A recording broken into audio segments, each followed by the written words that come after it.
All Igbo people gather here. You know that you are not an Igbo by accident like me. Gather here. Now, today, I would like to clarify, one thing with you guys. Igbos are the problem of Nigeria. Igbos are the biggest problem of Nigeria. They are the one causing wahala, causing problem up and down. They are the reason Nigeria is where Nigeria is today. You know, Igbos are the most worthless tribe in Nigeria. Yeah, you heard it. Igbos are the most worthless tribe in Nigeria. Get angry all you like, but they are just all mouth and no depth, just mouth. Because if they are not, why should this be happening in Nigeria right now? Hello guys, welcome back to the channel. So if you are a Ghanaian, a South African, and a good Nigerian, please, let's watch this video. All Igbo people gather here. You know that you are not an Igbo by accident like me. Gather here. Now, today, I would like to clarify, one thing with you guys. That my calling you out for the crimes that you are committing all over the world is not me trying to degrade or demarket the Igbo culture. I am not calling out Igbo culture. I am calling out Igbo people.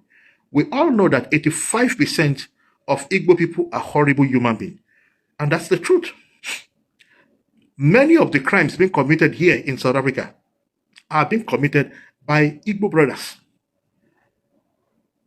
Zolani, this guy arrests people all the time, and almost all of them are Igbos. The ones that were released from Ethiopia, 139, out of 139, 130 of them were Igbos.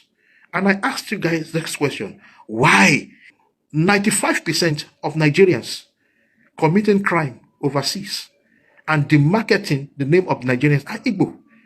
5% of the total Nigerians are from other tribes. That's the truth.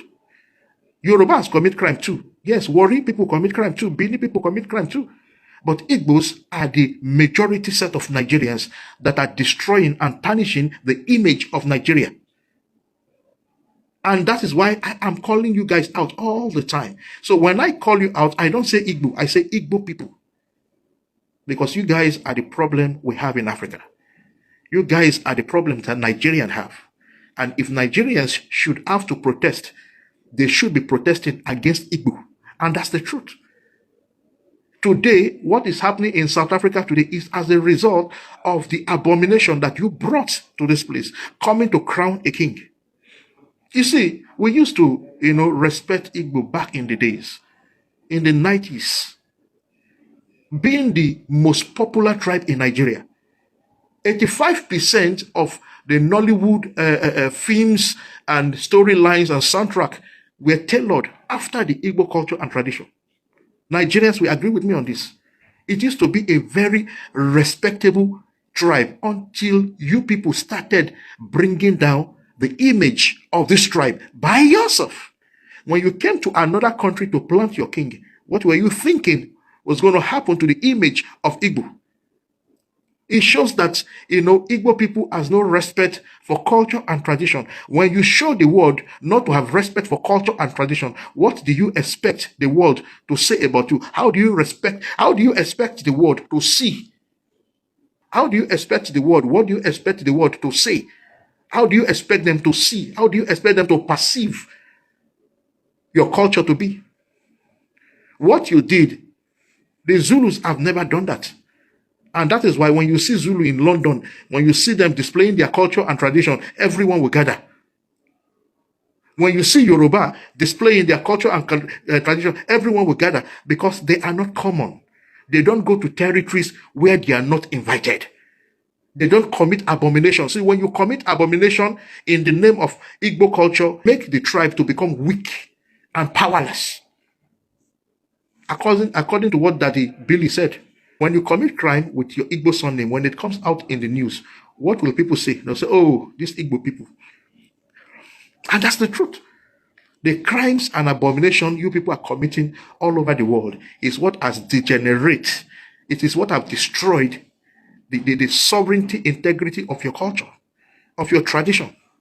Your traditional sovereignty, integrity has been destroyed because of what? Because of your lawlessness around the world. And some of this thing is what we are trying to fix. We are not trying to bring down the Igbo name. We are not trying to bring down the integrity of the word Igbo. But we are trying to condemn the Igbo people that are causing damage to the reputation of Igbos.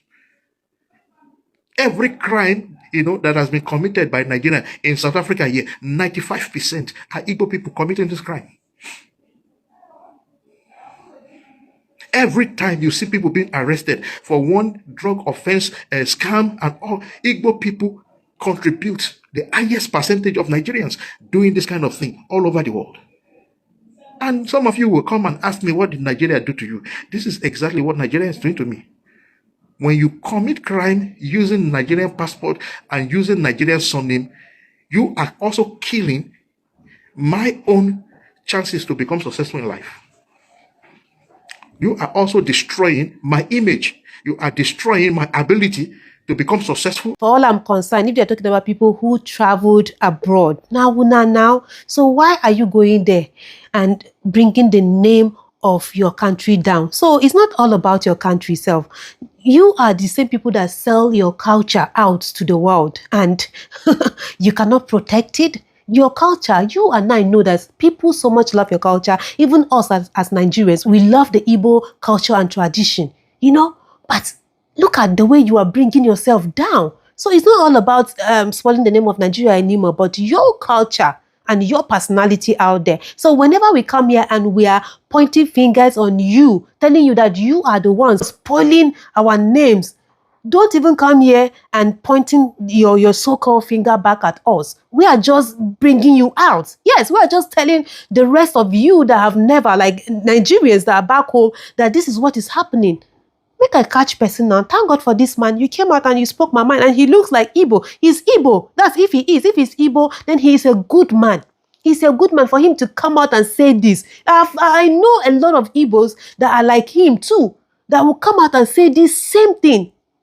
We use our eyes to see what is happening, and you want us to see and shut up. Say, waiting happen na juju you do, cover our eyes with or waiting. Meanwhile, the innocent ones will be the ones suffering for what they do not know anything about. I beg, if you don't want the name of your tribe or tradition or your whatever to spoil, then stop committing crimes. Yes.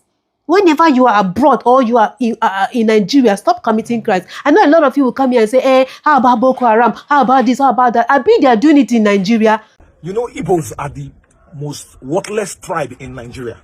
Yeah, you heard it. Igbos are the most worthless tribe in Nigeria. Get angry all you like, but they are just all mouth and no depth. Just mouth. Because if they are not, why should this be happening in Nigeria right now? Why should this be happening? You know how they told us that they removed history from the Nigerian curriculum because they didn't want sentiments, because of the war, the civil war. But history just got to be introduced to the Nigerian educational system. And guess what? Guess what they put inside here? See, before now, my son came and asked me, I said, Dad, I thought Igbos were the third biggest tribe in Nigeria. I said, yes. He said, how come there is no Igbo in their history book? I was shocked. I took their book and I looked at it. All the history of all the major tribes in Nigeria. We have the Hausa state, Kanuri Empire, Nupe, Igala, Yorubas, Benin Kingdom, Efik, Niger Delta, and Ishekiri. No Igbo. For a tribe that has almost 5 to 6 states in Nigeria. No Igbo whatsoever. The painful part of it is that, you see this Efik here? No, I bet, if Igbo man no vessel. There's this Efik here. Then put them on purpose. It was put here on purpose to let the Igbos know that we know what we are doing and we are worthless. I don't want to talk about the people that wrote the book, but this is the junior secondary school revised. This is the junior secondary school revised standard edition, JS1. The funny part is that our biggest flex as Igbos is just 2 things: to build houses and paint them white so we can show them every December on Twitter, on social media, and of course name our children Jewish names. That's the only thing that we know how to do best right now. Because if this is happening, like, we have been erased from our history. Rubbish. Nobody is supporting that, but they are doing it in Nigeria. How about you? Our passport don't spoil because of you guys. Everything because of you guys. Later, you guys will come and be saying, nye, nye, nye. Let me catch any Igbo man on my DM telling me shit today. You will see what I would do. I mean, get out of here. Hey, go and fix yourself first before you come here trying to point fingers on me. One thing I've noticed, Premier, while I've been here, is that Northerners seem to have I might almost call it obsession about the Igbos. Could you perhaps explain that to me? Well, the Igbos are more or less the type of people whose desire is mainly to dominate everybody. If they go to a village, to a town, they want to monopolize everything in that area. If you put them in a labor camp as a laborer, within a year they will try to emerge as headman of that camp, and so on. Well, in the past, our people were not alive to their responsibilities, because you can see from our northernization policy that in 1952, when I came here, there weren't 10 northerners in our civil service here. Then I tried to have it northernized, and now all important posts are being held by northerners. Is this policy of filling all key posts in the north solely with northerners and not with other Nigerians a temporary or a permanent one? In actual fact, what it is a northerner first. If you can't get a northerner, then we take an expatriate like yourself on contract. If we can't, then we can employ another Nigerian, but on contract too. This is going to be permanent, I should say, as far as I can foresee, because it will be rather dangerous to see the number of boys who are now turning from all our learning institutions coming out with having no work to do.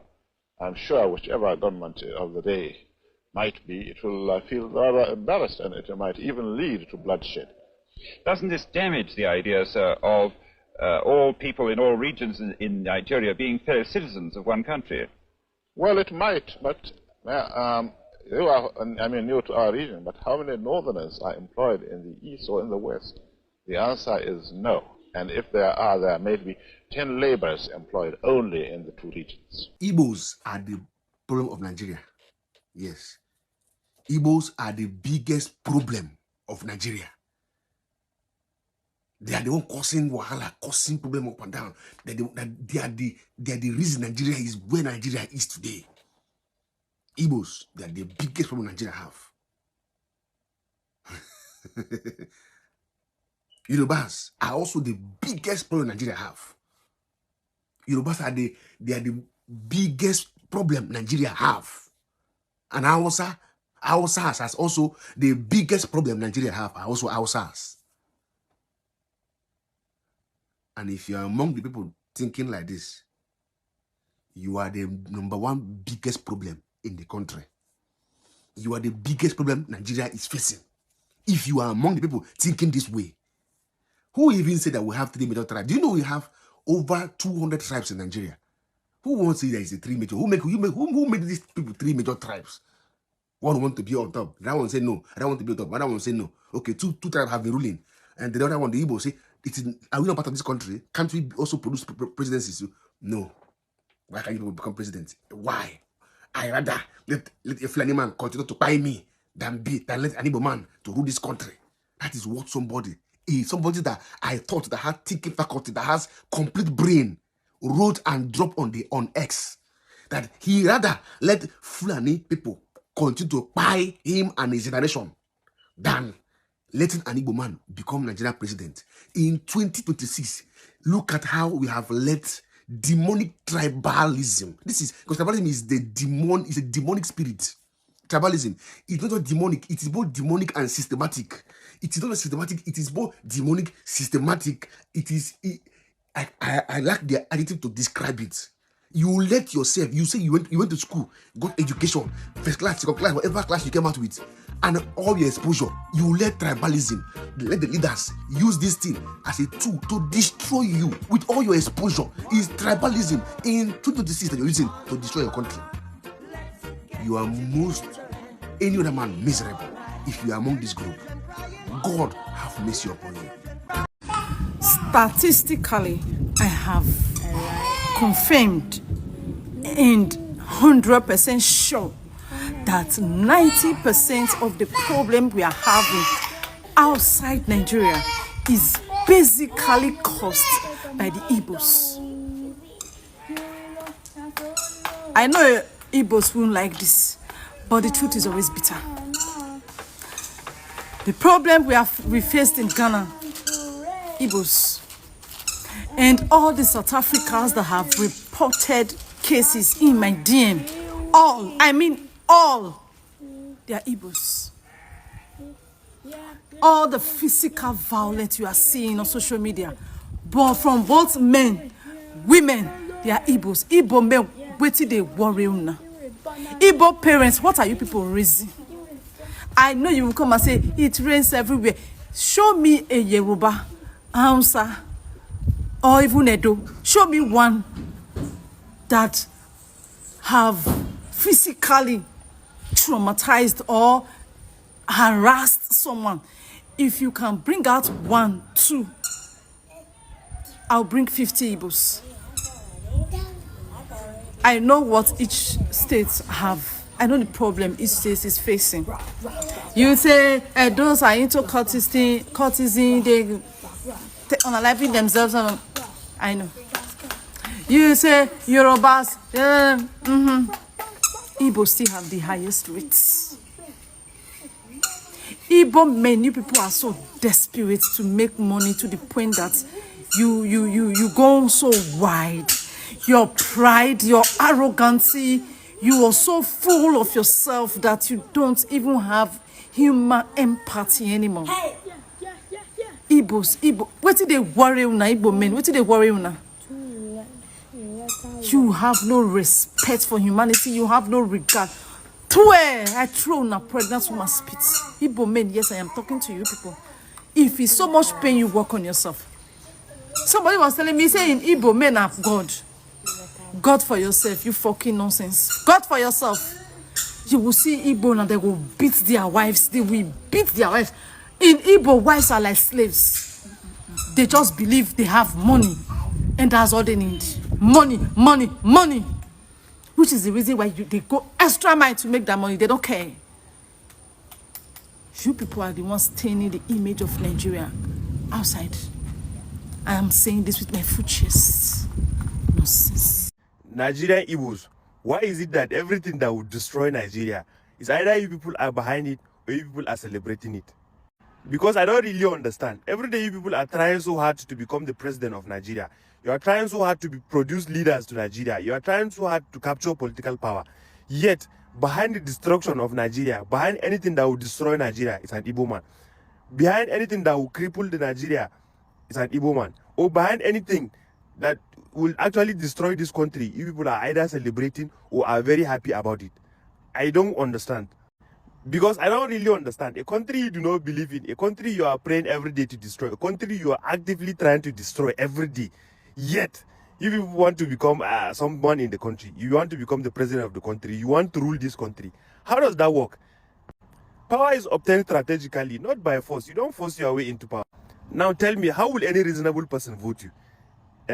Because America recently just designated Nigeria as a country of concern and then threatened to come in guns blazing. You people are busy doing videos celebrating all over the world. Yet, you think an average Nigerian will vote you. You people are not ready.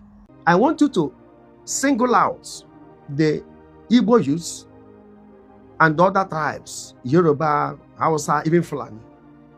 Let us compare in education, in commercial activities, that's businesses. Let us compare in expose, traveling experiences. Those who have seen things, who have encountered people that matter in society, in the global world. Let us know those who are taking the little praises that Nigeria get. Let us check. Then remove Igbos from Nigeria. The people you hate, ask them to go. Let us see the resultant effects. The fear of the domination of the North over the South is what gives a semblance of unity among Southerners. If for one reason or the other, which I'm not campaigning for, the North severs its relationship in Nigeria and moves away, I can assure you within 3 months, the South will disintegrate. Because outside the fact of the fear of the North, there is nothing that keeps Southern Nigeria as one. The Yorubas don't like the Igbos. Let us be frank about it. The Ijaw man does not like the Igbo man. The Rivers people don't like the Igbo man. Is it because of politics, or is it we as a people amongst ourselves, we don't like ourselves? It's not the politics. I have met it. I came to Lagos 68 years ago as a young boy of 6 years old or 5.5 years. The enmity has always been there. We call them Yamiri. I'm not a Yoruba man, but I speak the language so fluently now. But I knew the Sikhism has always been there. The Igbos were controlling the police force then. And you find the Igbo man's wife would start out fighting. At the next time, police. So the Sikhism has been there. We've met it right from our childhood. The cross river state generally, or the river state, don't like the Igbos. That is why Bakassi seceded. Because the attitude of the Igbo-dominated Northern Eastern House of Assembly drove them away from Nigeria. Whereas the northern counterpart of Cameroon, that was accepted as part of northern region, decided to stay with Nigeria. Today it is Gongola State, called Gongola State, with Mubi as the capital. They were all northern Cameroons. So you can see that the dichotomy has been there, the differences have been there. When it's not politics. Nigeria has an Igbo problem. And this, of course, emanated historically from the Civil War, where we claim that it was no vanquished and no victor. But ultimately, there was a vanquished person. If you had 10 million naira before the war, you are giving 20 naira after the war. You are the one vanquished. It is said to you, you cannot be promoted in the army because you can't be trusted. You are the one vanquished. If you cannot get promoted within the civil service because you can't be trusted, you are the one vanquished. Anybody who says that an Igbo man is not treated differently is just lying. That's the truth. Guys, everything that has a beginning also has an end. I've come to the end of my video. Please let me know your thoughts in the comment section. Don't forget to like, subscribe to this channel, share this video to as many eyes out there. I believe they'll watch and learn from it. Share this video so that it can get to the right people, because they really have to see it. Thank you, guys.